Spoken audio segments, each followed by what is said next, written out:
세상의 가족 여러분, 안녕하십니까?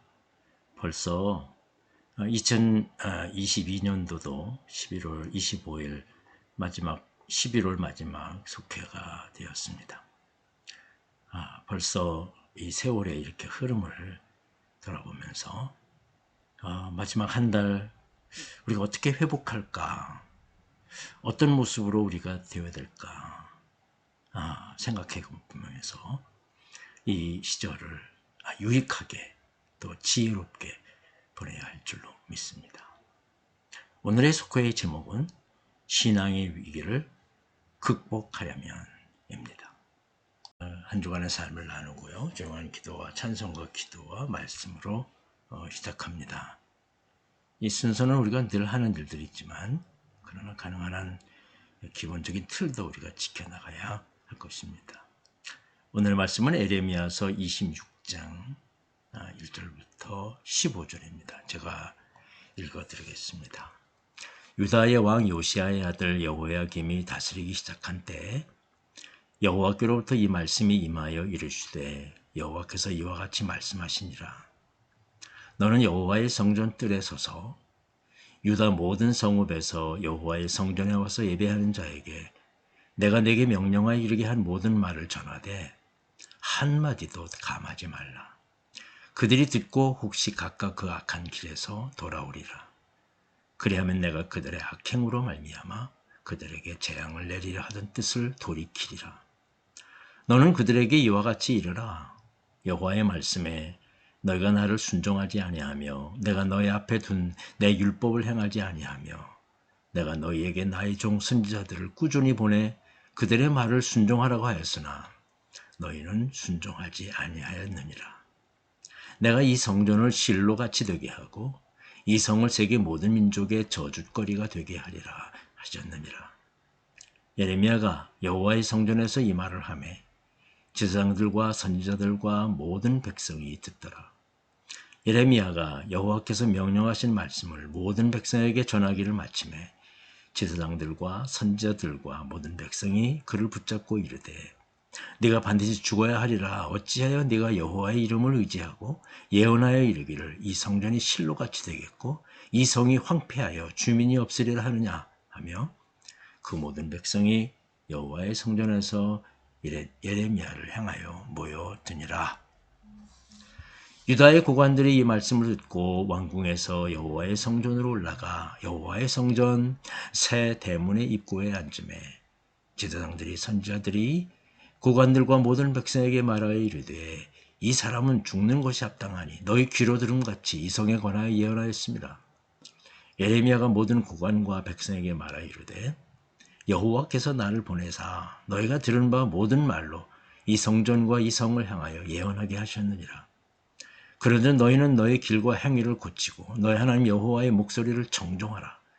그리하면 여호와께서 너희에게 선언하신 재앙에 대하여 뜻을 돌이키시리라. 보라, 나는 너희 손에 있으니 너희 의견에 좋은 대로 옳은 대로 하거니와 너희는 분명히 알아라.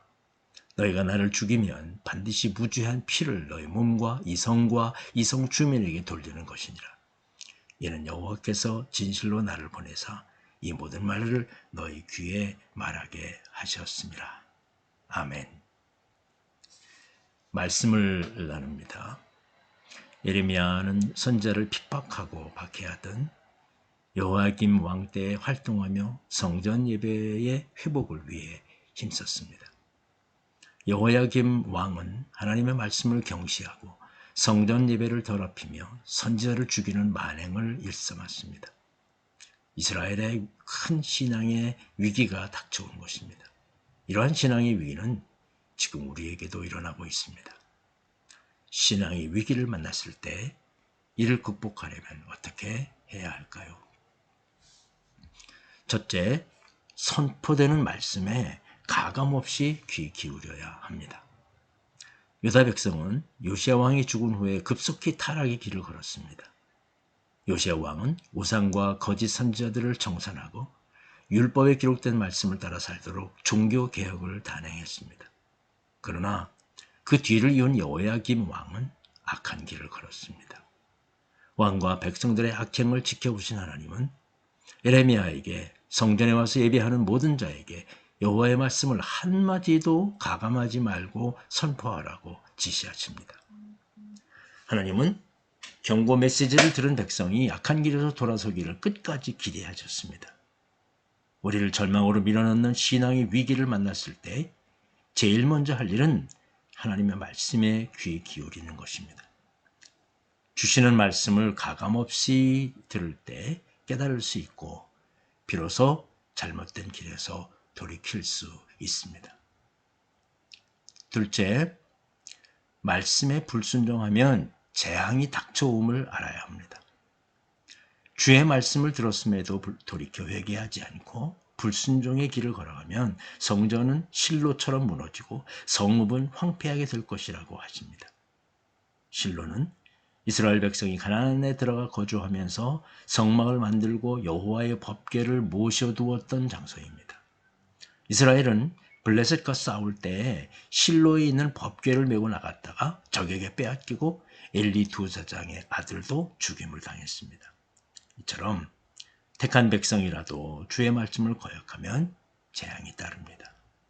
하나님은 선민의식에 빠진 이스라엘이 계속해서 불순종의 길을 걸어가면 예루살렘은 폐허가 되어 주민이 없게 될 것이라고 하셨습니다.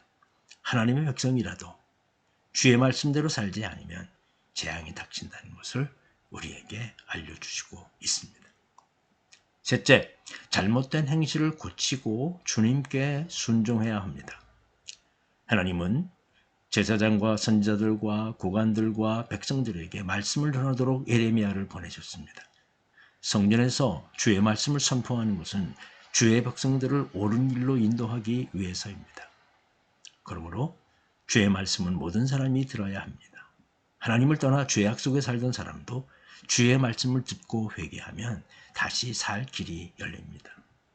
너희는 너희 길과 행위를 고치고 너희 하나님 여호와의 목소리를 청종하라. 그리하면 여호와께서 너희에게 선언하신 재앙에 대하여 뜻을 돌이키시리라 고 하셨습니다. 성전에서 선포되는 주의 말씀을 성도들이 기쁘게 듣고 순종하면 절망의 그림자가 물러갑니다. 주의 말씀을 마음에 새기고 행실을 고치며 믿음으로 응답할 때 복된 생활을 할 수 있습니다.